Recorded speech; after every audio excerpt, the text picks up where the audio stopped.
펄을 이용한 생물정보학 7번째 시간입니다. 오늘은 좀 색다른 걸 해볼 겁니다. 원래 펄이 가지고 있던 기능 이외에 어떤 다른 사람들이 만들어 놓은 라이브러리나 모듈을 이용하는 방식을 배워보도록 하겠습니다.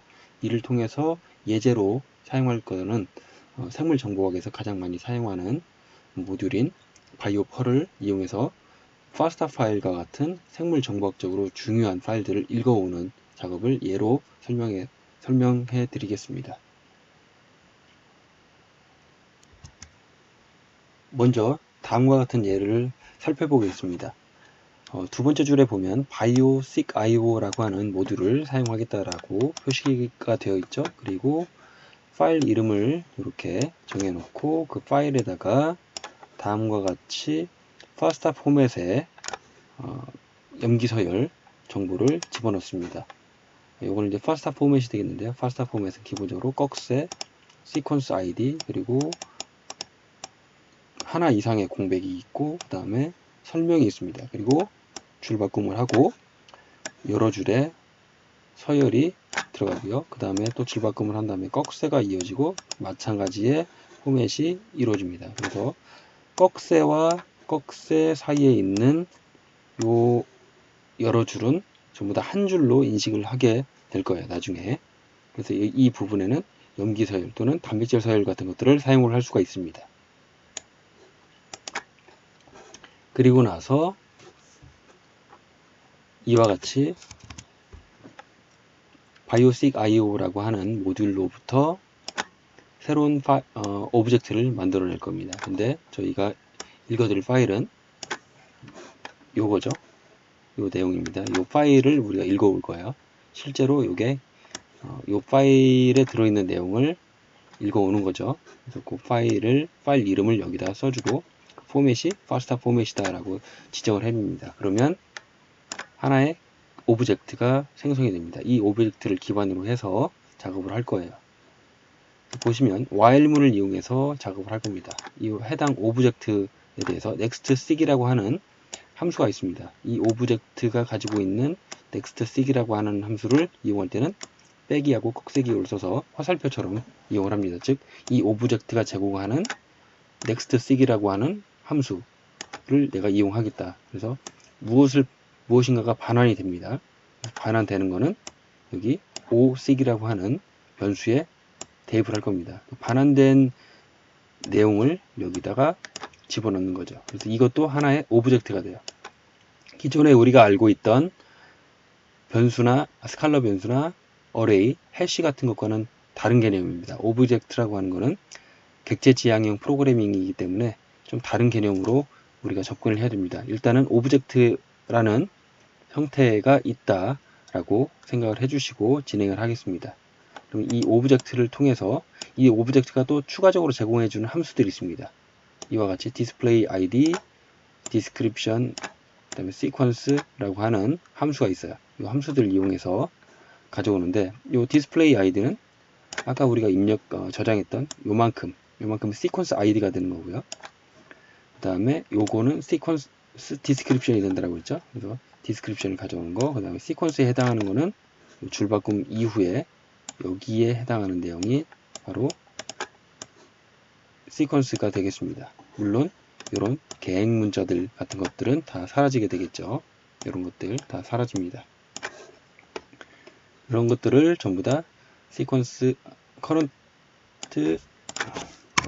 sequence id 그 다음에 description sequence에 다 저장을 합니다. 그리고 나서 이런 것들을 출력을 하게 되면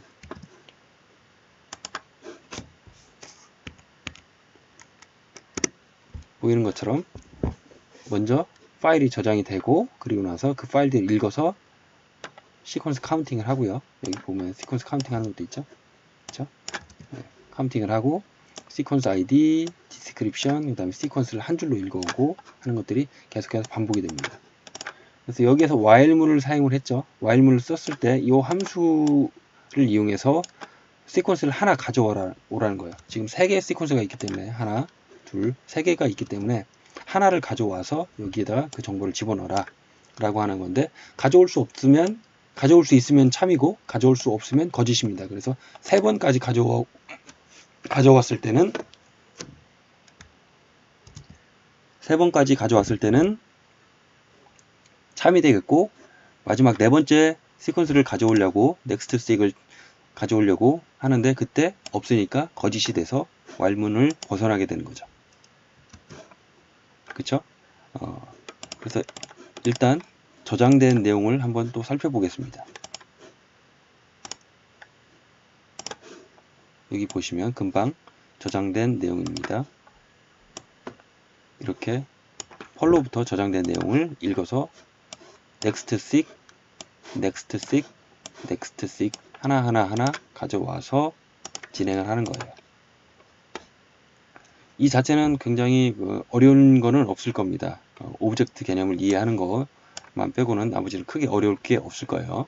이전에 배웠던 내용들, 파일을 저장하는 내용들, 그리고 뭐 카운팅하는 것도 while문 시작하기 전에 0 놓고 while문 시작하면서 카운트 하나 해서 나중에 카운트를 출력하는 거고, 그 다음에 여기에서 이제 오브젝트를 이용을 하죠. 그쵸? 여기와 여기에서 오브젝트를 이용하라는 거죠. biosig IO라고 하는 형태의 오브젝트를 만드는데 그때 사용하는 파스타 파일과 파스타 포맷이라고 지정을 해준 다음에 그 오브젝트의 함수를 이용해서 시퀀스를 하나 가져와서 그 시퀀스에 대한 거를 하나 가져온 시퀀스에 대해서 오브젝트로 저장을 해놓고 그 오브젝트에 대해서 display id, description, sequence라고 하는 함수를 각각 사용해서 여기에는 display id가 반환이 되고 여기에 저장이 되고 여기에는 description이 sequence description이 반환이 된 다음에 여기에 저장이 되고 여기에는 sequence가 반환이 돼서 여기에 저장이 되고 각각 여기에 출력을 해주는 겁니다. 원리 자체는 그렇게 어려운 게 아니에요. 다만 여기에서 use biosig IO라고 하는 거를 우리가 입력을 했는데요. 이거를 이용을 하기 위해서는 우리가 펄에서 사용할 수 있도록 이 biosig IO에 해당하는 모듈을 설치를 해야 됩니다. 근데 이 biosig IO라고 하는 거는 바이오 펄의 일부분이에요. 그래서 우리가 이것만 따로 설치를 하게 되면 바이오 펄 전체가 설치가 됩니다. 그래서 이거를 카피해서 구글에서 검색을 하게 되면 이와 같이 metacpan.org로 시작되는 링크가 있습니다. 이걸 클릭을 하게 되면 다음과 같은 화면이 나오고요. 이 화면에서 여기 보면 다운로드가 있습니다. 다운로드를 합니다. 다운로드를 하고 나서 우리가 여기에다가 카피를 해주겠습니다.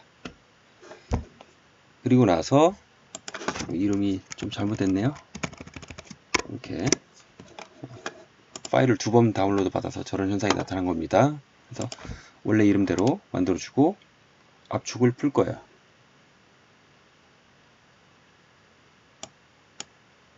압축을 풀고 나면 여기 .tar라고 하는 폴더가 생기죠. 타르 폴더도 마찬가지로 압축을 풀어줄 겁니다. 여기에 압축 풀기.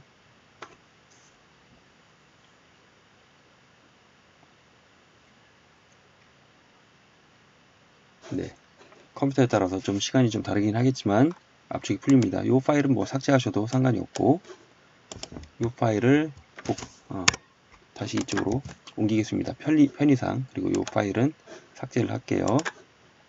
자, 그래서 실질적으로 아까 우리가 다운로드 받았던 이 파일에 들어있던 내용은 이 폴더에 다음과 같이 저장이 됩니다. 그럼 이 폴더에 가서 우리가 작업을 할 거예요. CLS에 쳐주고요. 요게 현재 폴더고요. 우리가 폴더를 옮기겠습니다. 현재 바이오 펄 어쩌고저쩌고 돼 있죠. 여기서 탭을 누르면 알아서 나올 겁니다.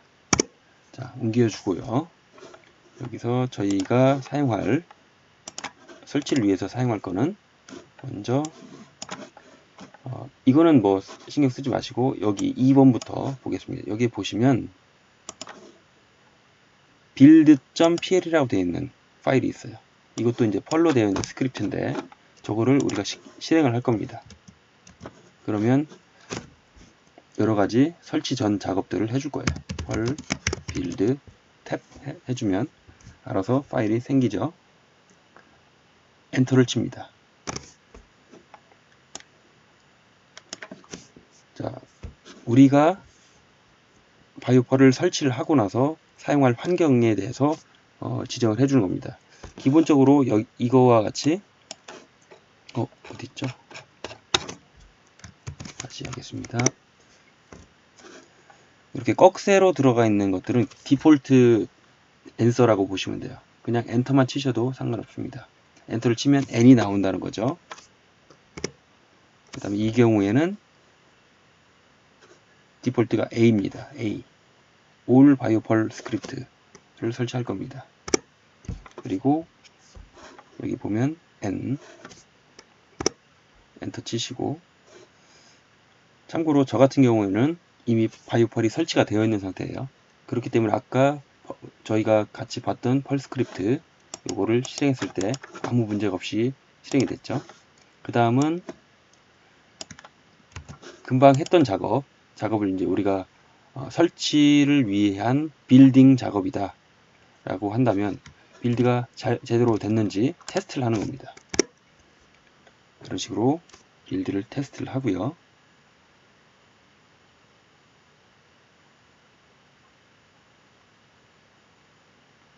이것저것 살펴보는 거죠.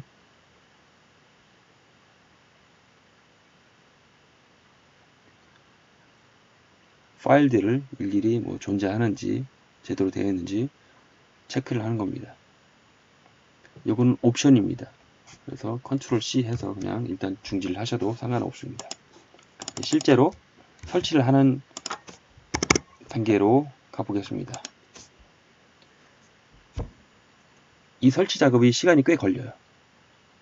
저 같은 경우는 이미 설치가 되어 있기 때문에 여기 보면 설치가 되어져 있는데 unchanged 되어 있는 상태다.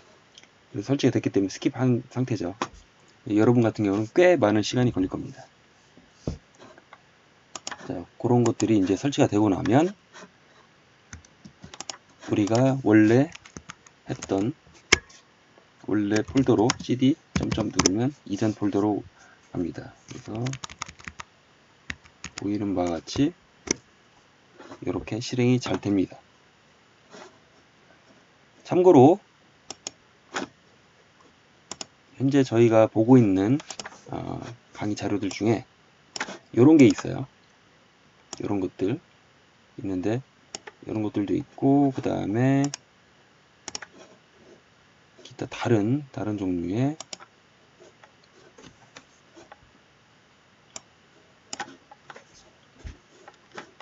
모듈들도 꽤 많습니다. 여기에는 지금 들어가 있지 않은데 제가 예전에 사용했던 모듈 중에 win32, statistic R, R과 펄이라고 하는 걸 연결시켜 주는 것들, 그런 것들을, 그 다음에 DBI라고 하는 데이터베이스를 이용하는 그런 라이브러리들도 설치를 해서 쓸 수가 있습니다. 요거 같은 경우는 펄로 윈도우즈 어플을 개발할 수 있도록 해줍니다. 그러니까 이런 창이나 이런 창 같은 것들을 만들어낼 수가 있어요.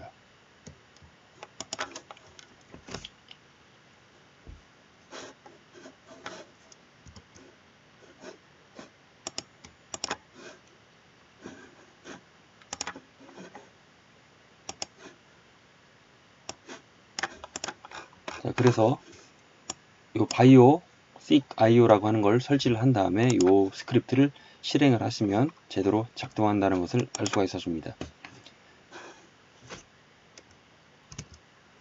자, 오늘은